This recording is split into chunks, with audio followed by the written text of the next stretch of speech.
Theatrephonic presents Art History. Written by Geraldine Brennan.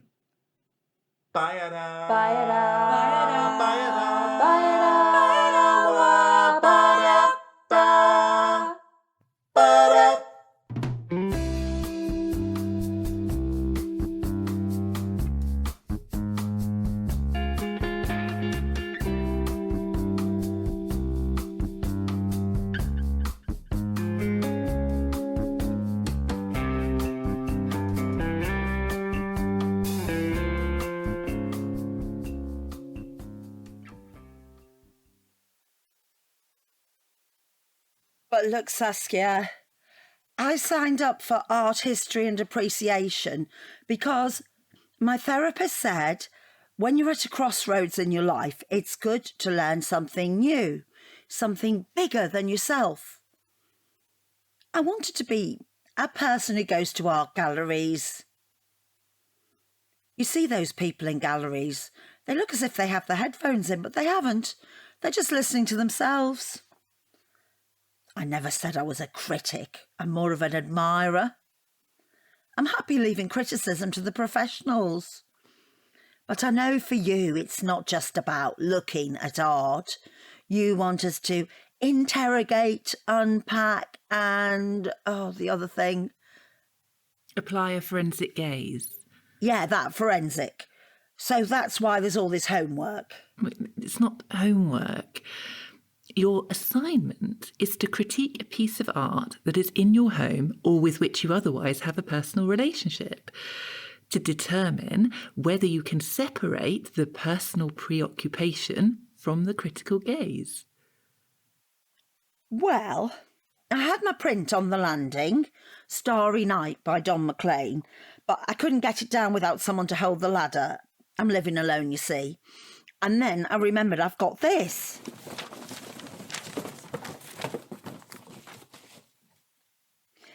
This is called, working title, painting my ex-husband gave me for Christmas just before we split up. Is that title ironic? No.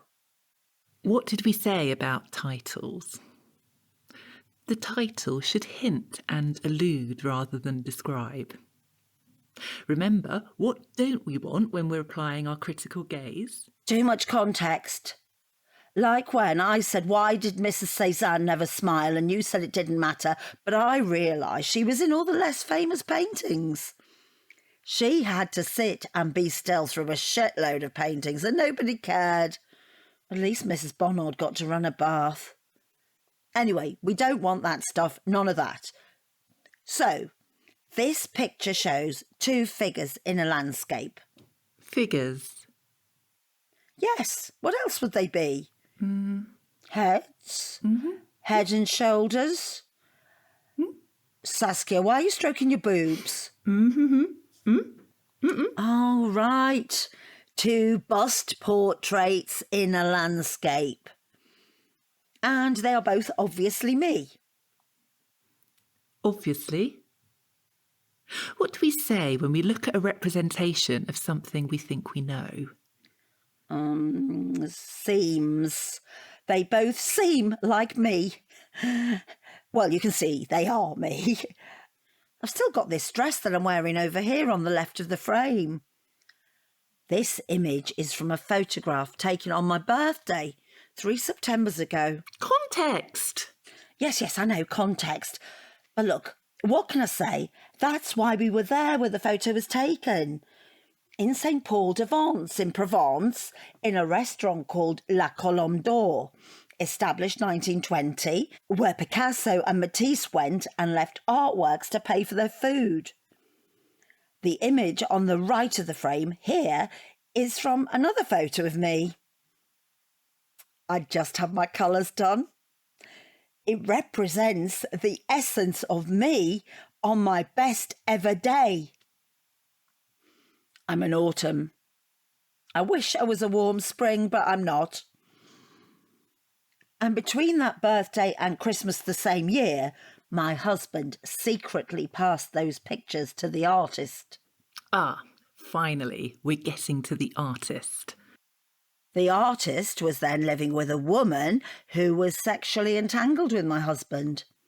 So actually, I should call it double bust portrait of me that my ex-husband commissioned his lover's partner to paint and then gave me for Christmas while he was still slipping her a few. We don't need all this context. There needs to be space for interpretation. Sorry, but the horse has bolted now, and I'm done with the hinting and alluding. Have you been to La Colombe d'Or, Saskia? Hardly, on my salary. Oh, you see, it's quite reasonable, actually. If you order the crudité, you get a dish of pâté and a dish of aioli, and you can get the house wine. Well, I'm having a glass of Crémant here. See how I'm holding the glass? 'Cause it's my birthday. I'm not having a pint of it. The glass just looks big there.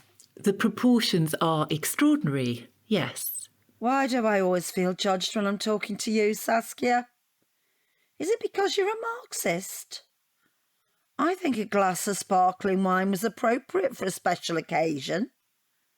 I'm easily pleased. I always thought it was better to be easily pleased. You're pleased more often. But this was, in fact, probably the last romantic birthday lunch that I will ever have. We don't know that. And it's really got nothing to do with... I'm making an educated guess. I'm hypothesising based on observation. Let's try to focus, shall we? What else can we see if we really look? Do we notice that the two faces of the subject are looking in opposite directions? I'm not being duplicitous here, if that's what you're saying. That's everybody else's game, not mine. You need to work on your critical detachment. Let's take a step back. Tell me, what was the social setting in which the work was first exposed to the public gaze? Oh, that's easy. It was a domestic setting in my former family home on Christmas morning. My dad was there, we were eating mince pies, the snowman was on the telly, and this work, double bust portrait of me, etc., etc., was given to me by my now ex-husband for our 27th Christmas together. So I unwrapped it and propped it up against the Christmas tree, and we all looked at it. Then my dad said, "Did you ask for that for Christmas?" "Asking for a portrait of yourself counts as serious showing off in my family. To be fair, in my family, breathing counts as showing off. If we had a motto, it would be..." Stop showing off. And what were the early critical responses to the work? Well, it was a nuisance. I had to step over it to turn the tree lights off and on. I didn't know where else to put it. I wasn't going to move the cards off the mantelpiece. You know what it's like at Christmas. Let's try that again. What was the perception of the quality of the work? Well, extremely negative initially. It's a disgrace. Let's face it. The noses look terrible. The two of them. But I think we can say the most interesting facets of the work's development had not emerged in time to affect the early critical responses. So I went to heat up some more mince pies, and we proceeded to have what seemed like a successful 27th Christmas Day together. It was very nice, really. I was pleased I'd managed to get one of those cheffy Christmas puddings with a whole orange in. Do you know the ones I mean? No, I don't eat sugar. They tail a penny now, but when they first came out, they were hard to get. Dad wasn't keen, but I thought it made a nice centrepiece. But now, looking back, that Christmas Day makes me think of Picasso. Why on earth would you think of Picasso? I went to an exhibition about everything Picasso painted throughout 1938. I do go to exhibitions, you know. You do a lot of looking at paintings on Sundays when you're single. And the first painting in it was actually painted on Christmas Day, 1937, and it was of his mistress, Marie de Laurencin. He went to his studio on Christmas Day and painted a portrait of his mistress, leaving his wife at home. And I can't remember his wife's name, but I can remember his mistress's name.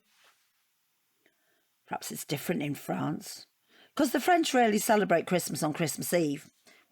It's not so bad.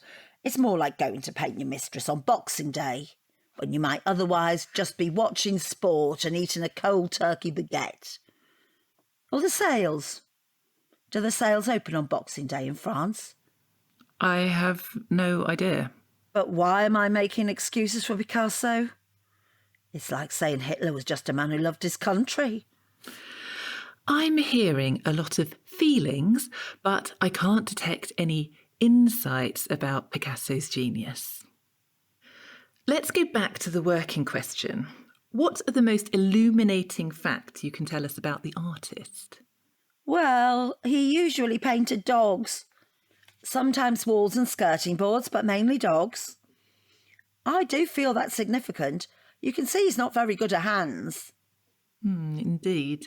This probably came out as an Alsatian's paw and he had to paint over it. And this top that I'm wearing over on the Essence of Me side is supposed to be bottle green, which is my key colour. Like I said, I'm an autumn, but it's come out black. That is probably a hazard of commissioning a canine specialist. A limited palette. You wouldn't get through much green doing the dogs if you think about it. There's more green on the other side over in Provence. It's quite a glow on that side. That's the acrylic.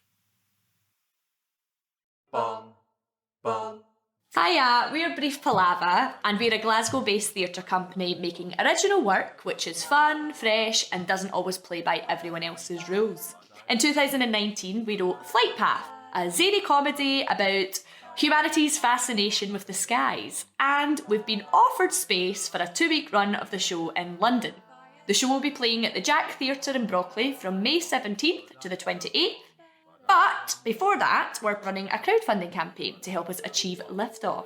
For anyone who wants to find out more about the show or help support it, you can visit igg.me/at/flightpath. You'll also be able to find us on our social media channels at Brief Palaver, and you can find out where to donate to help support us there as well. We hope to see you all in London soon! Bong, bong.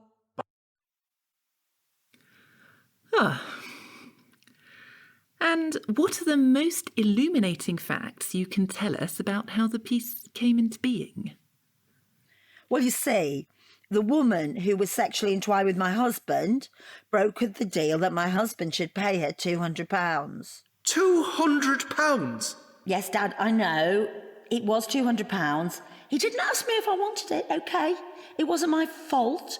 I didn't know it cost £200 till later. My husband supplied photos of me and £200 to acquire a portrait, a double bust portrait, to give me for Christmas. I've looked hard for illumination here. I find it illuminating that £200 would also buy 8 pigs from the Oxfam Christmas catalogue for families in need. He could have bought me 8 poverty-busting pigs at £25 each. They could have been given away to families in need around the world. This tangential speculation is not helping your inquiry. Or, if you've got to buy a present for someone you're planning to break up with, what's wrong with a nice gift voucher? I wonder if Mrs. Picasso got a gift voucher in 1937. Did Chanel do them? You see, love, this is where we need to stay on task, be forensic, recreate the artistic process. I've thought about that. I imagine him propping the canvas up against the kitchen cupboard in his flat. Was painting a portrait of a human a big break for him? Was £200 more than he'd get for painting someone's whippet, or less? Was his partner fucking my husband while he was painting me? How did he feel about me? Did he try his best to make me look good in the circumstances? What in your view, is the legacy of the work? So, I started to do what you said we should do and really look till I could really see, with the result that our marriage was over by Valentine's Day. Did the work make an impact in the wider community? The counsellor at the sexual health clinic said he'd never seen or heard of anything like it. You displayed the work at a medical facility? No, I couldn't get it on the bus, so I just showed it to him on my phone. What has been the key learning from your investigation? Try and stay away from anecdote. I didn't have chlamydia, so that was good. But in the longer term, double bust portrait of me, etc., has not, in my view, realised its intention as a true representation of the essence of me, because essentially I'm not a dog person. Actually, look, Saskia, I've been meaning to tell you, I'm not sure I want to continue with art history and appreciation next term. I can see how you might have failed to find this a satisfying area of study. But nevertheless, your critique needs a conclusion. Oh no, I don't think I failed. I just found the taster session on fermentation for rebellion more inspiring. Don't be offended, Saskia, but in the future we're not going to need to know about paintings. We're going to need post-oil skills, the pre-oil skills really, like foraging and food preservation. Sauerkraut is very forgiving as a process. There's no stress, no hoops to jump through, no worries about making the wrong interpretation. It's all very non-judgmental. As long as you sterilise your jars and use filtered water, you're fine. You line those jars up on the shelf and they look so soothing, like a Vermeer. And I've collected all my jars now, so I want to get going. Anyway, I feel this is the end of my art history and appreciation journey. So, have I passed? We don't pass or fail. Our relationship with works of art is a process. What do I have to do to get a straight answer? I'm not here to give you answers. I've demonstrated appreciation of art, or I haven't. I'm an art lover, or I'm not. It's not rocket science. Are we done? Your end-of-term tutorial is complete, yes. OK, well, I've got a sack of cabbages to shred, so bye, Saskia. See ya. Wouldn't want to be ya. Oh, you forgot your painting.